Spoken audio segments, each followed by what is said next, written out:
UEG Talks, gastroenterology to go. Welcome to our GI podcast. Listen for fresh insights and perspectives in science, education, and professional development. Welcome to this episode of the UEG Talks. Pradeep Mundre here. This is the second part of the podcast, Basic Concepts of Artificial Intelligence in Gastroenterology.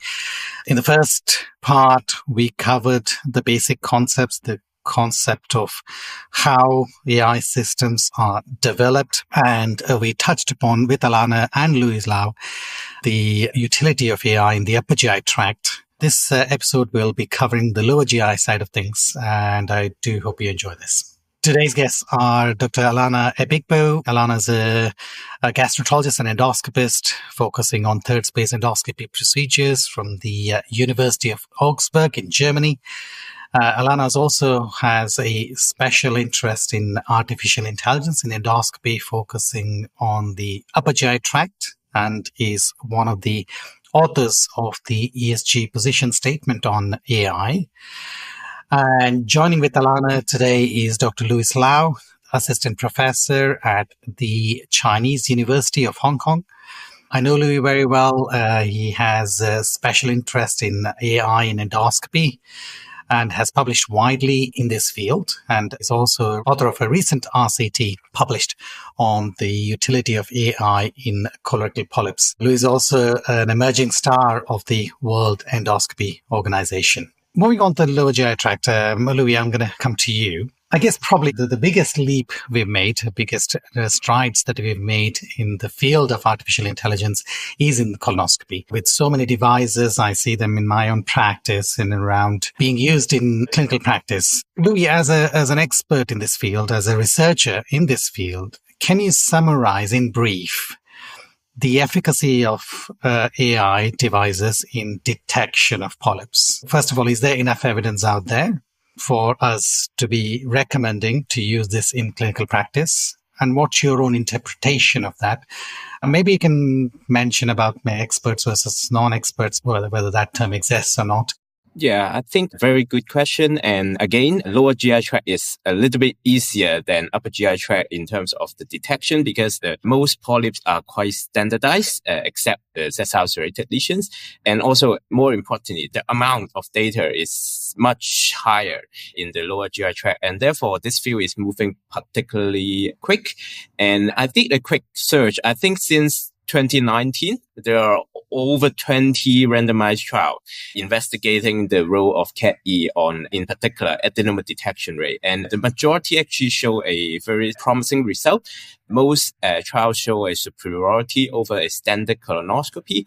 And regardless of the colonoscopy indication, be it screening colonoscopy or for all colonoscopy, and also different endoscopists experience. Some trials look into the very experts' hands, and particularly my trial look at the beginner's level, and most trials are quite consistent. And I just think that this is like an analogy of being a pilot. You need someone as a co-pilot, and because we are humans, we did 10 colonoscopy in a day, we will experience fatigue.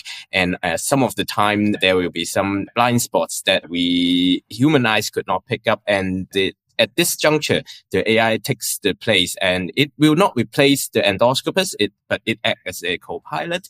And regarding the evidence, I think apart from a higher adenoma detection, there are several tandem studies by performing colonoscopy twice, showing that the adenoma miss rate by using AI is much lower when we do the second pass colonoscopy as well. And also, those trials also showed a higher chance of a proximal adenoma detection, and also the number of adenoma per colonoscopy, the APC.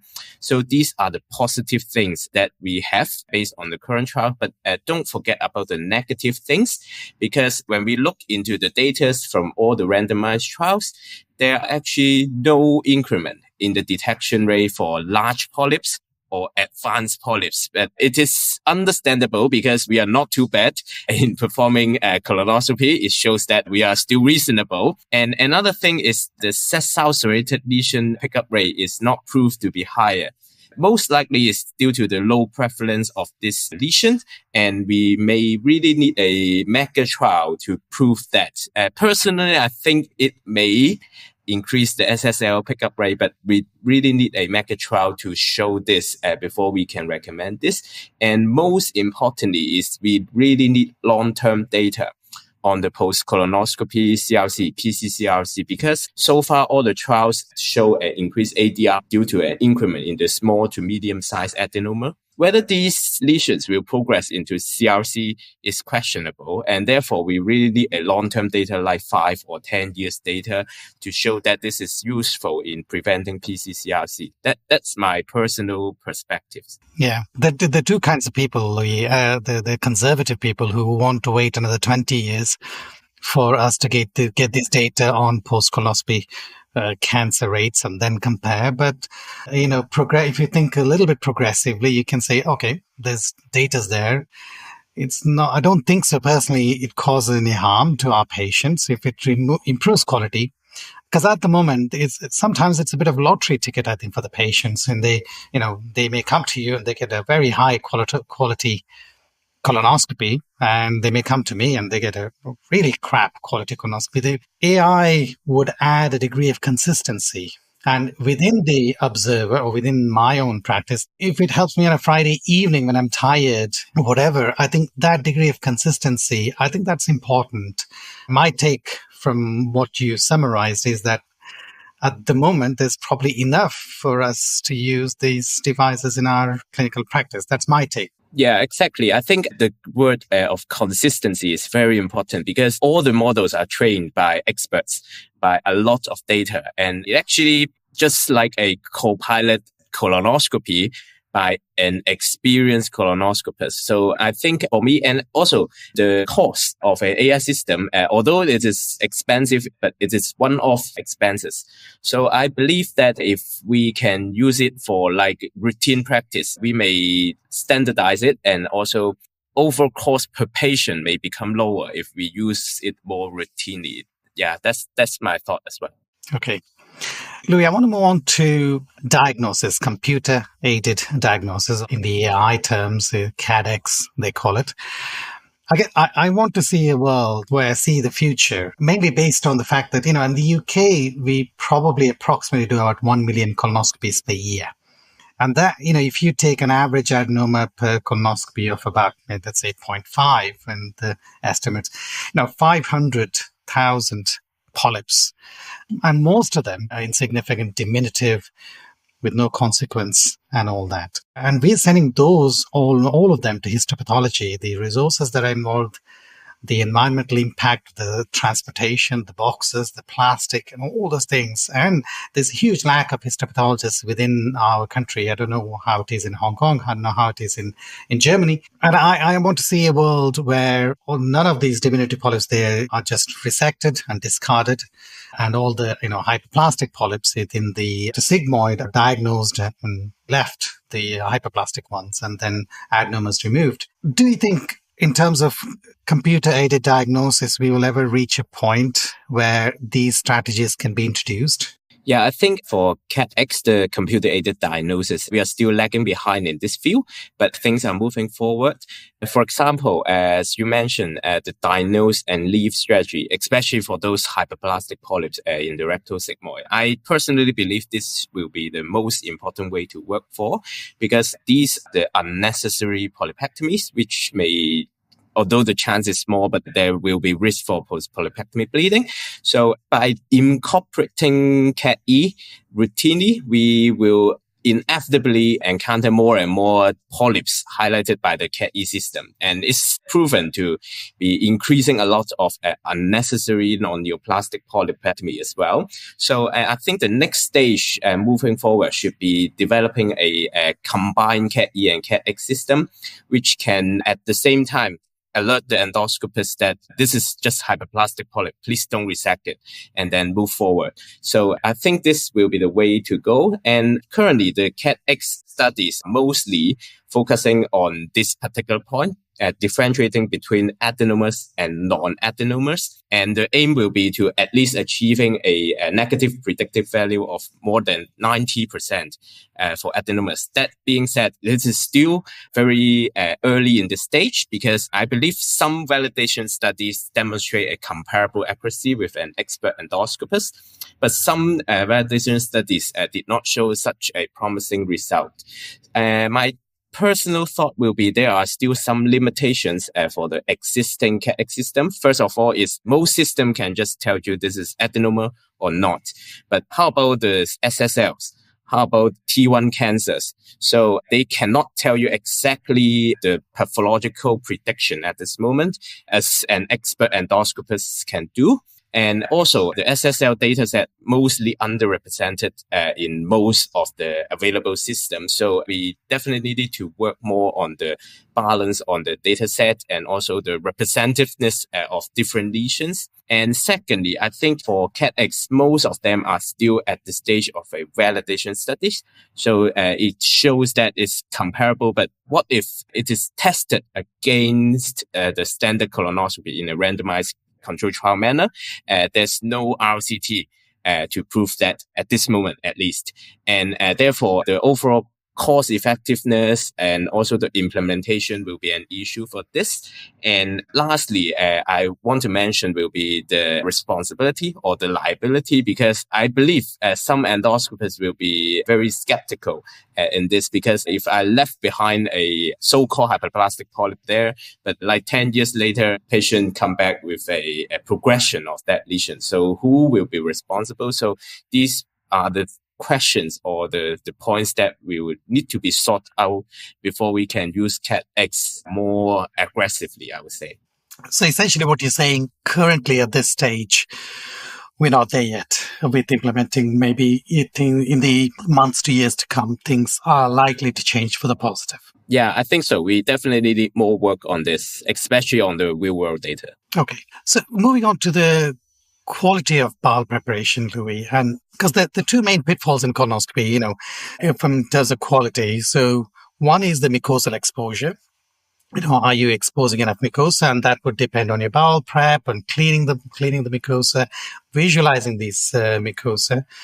And I guess in the past, some mechanical devices have helped us with this. And the second thing is identifying lesions that you've actually exposed within the exposed mucosa. And AI would help us with that. We know that. So are there anything done either in the field of bowel preparation or in the field of mucosal exposure that these artificial devices would help us or change our practice in any way at all? Any research being done or anything that's already proven at all so far?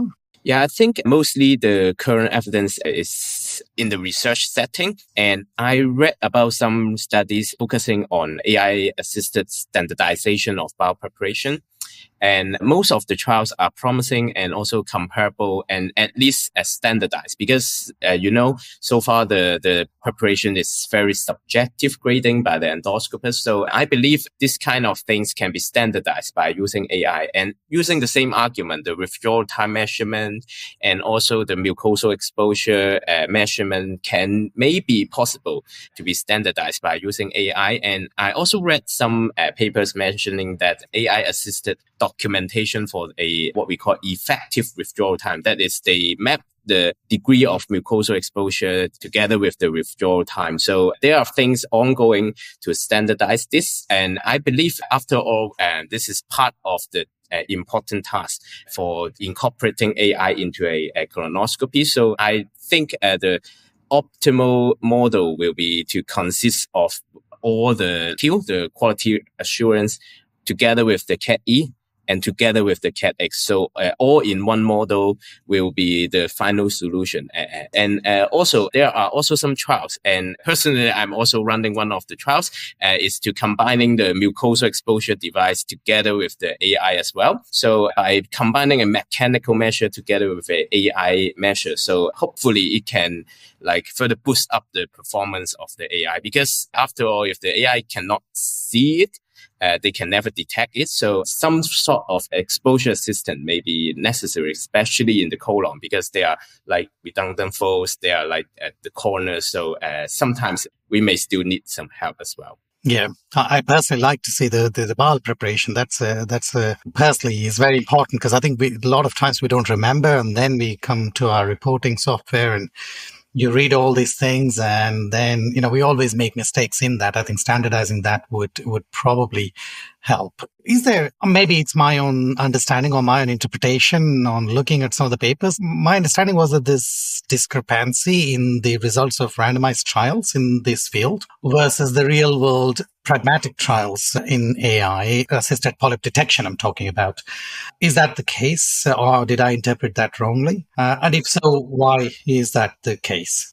Yeah, thanks, Pradeep. I think you're correct that there are some publications coming up of a real-world pragmatic implementation trial showing a negative result when comparing to RCTs. So this comes back to the previous point that Alanna mentioned. There may be some Hawthorne effect, because in a randomized trial settings, everyone is trying the best to perform. So, which may boost up a bit the performance of both arms. And when it comes to the real world, sometimes the Hawthorne effect may have been gone. So this may cause this discrepancy. But another very important issue for interpreting those pragmatic trials is these all like non-standardized studies. They just follow up the usual manners of a routine endoscopy unit. So there may be a lot of factors that have not been controlled, like the endoscopist schedule, like the colonoscopy indication, etc.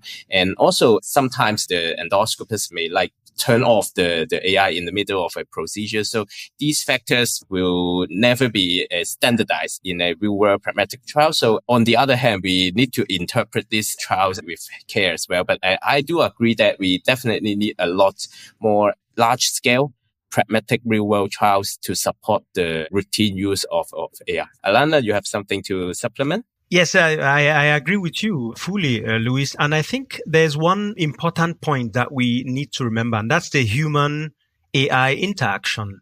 So yeah, many studies showing the performance of an AI system alone. So it's a standalone performance of an AI system. But we need to remember that it's the human being making use of this tool. And the AI system will only be as good as the endoscopists making use of the AI system. So we are seeing interesting results from the Dutch Barrett's group, who published in Lancet their video trial.